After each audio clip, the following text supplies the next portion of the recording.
The year is 452. The Roman Empire is on the brink of collapse, and the Huns have just launched their attack on northern Italy.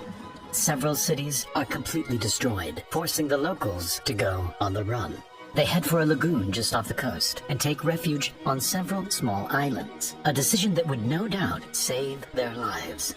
Against all odds, this small civilization eventually went on to build one of the most impressive feats of engineering the world has ever seen: Venice.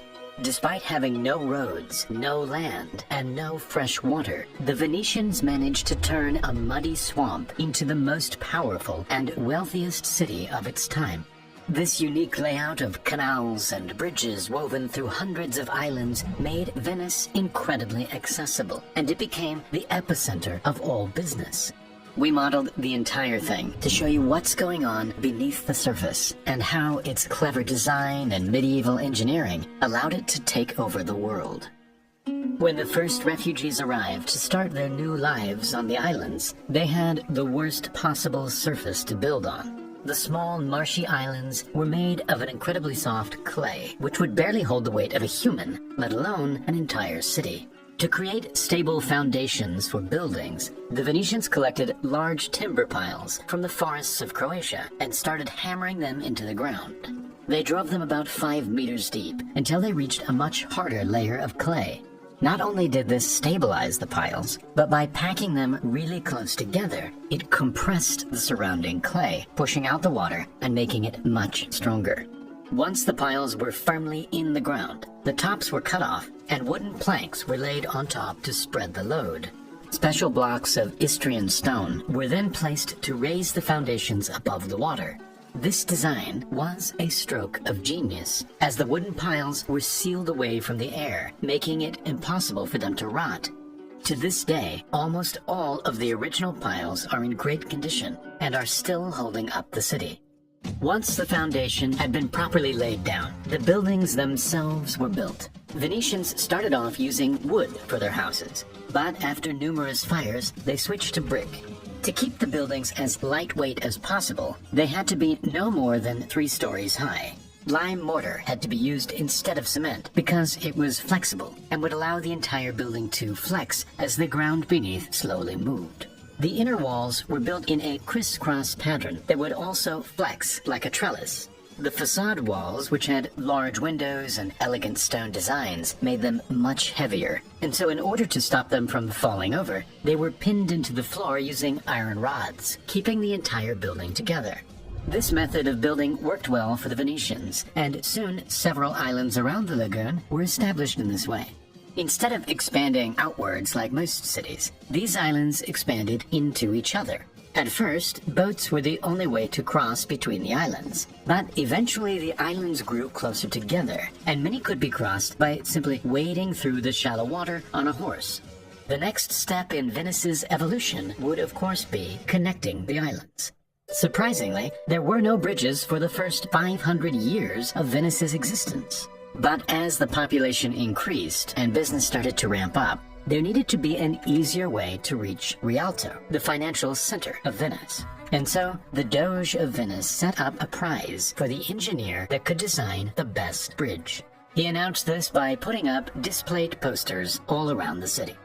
Just kidding. In order to turn Venice from a collection of islands into a bustling city, bridges had to be built. The first attempt was a simple pontoon bridge that joined the 2 largest sections of Venice together, and crucially, provided quick access to the Rialto area.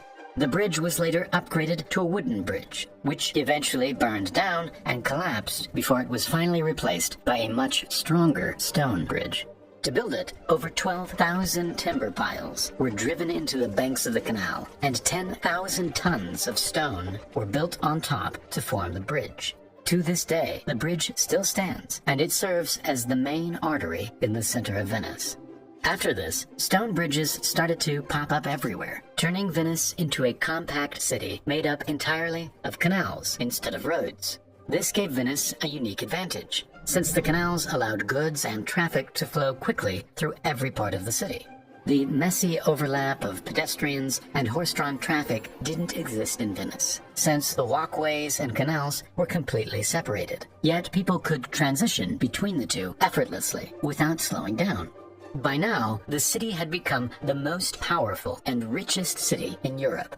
Everything being bought and sold went through Venice, and the Venetians were making enormous amounts of money. But as business increased, so did the population, and the demand for fresh water was out of control. Despite being surrounded by water, Venice couldn't use any of it, since it was extremely salty and undrinkable. Without natural springs or rivers to collect fresh water, Venice relied upon boats to deliver water from the mainland. But with 170,000 people, the demand became too much, and the Venetian engineers had to get creative. From the beginning, Venetian islands were built around squares, which were initially just empty fields for animals to graze upon. The idea was to use these squares to collect rainwater. They started by digging out large areas under the entire square and lining the walls with a thick layer of clay to make it waterproof. The space was then filled in with sand and stones, and the surface was redone with tiles that would lead the water towards each corner of the square.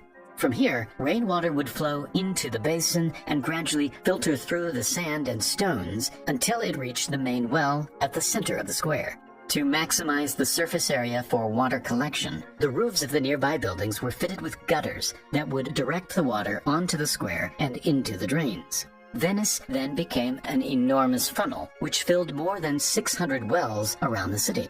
The Venetians had once again engineered a masterpiece to save its city. But there was still one huge problem: waste. Until this point, people threw all of their waste out of the window, some of it landing in the canal. But for those who didn't live within throwing distance of a canal, urine, feces, and rotten food all ended up in the streets. And so, in the 16th century, the Venetians started building a network of underground tunnels that would collect the waste from every building and flush it into the canal.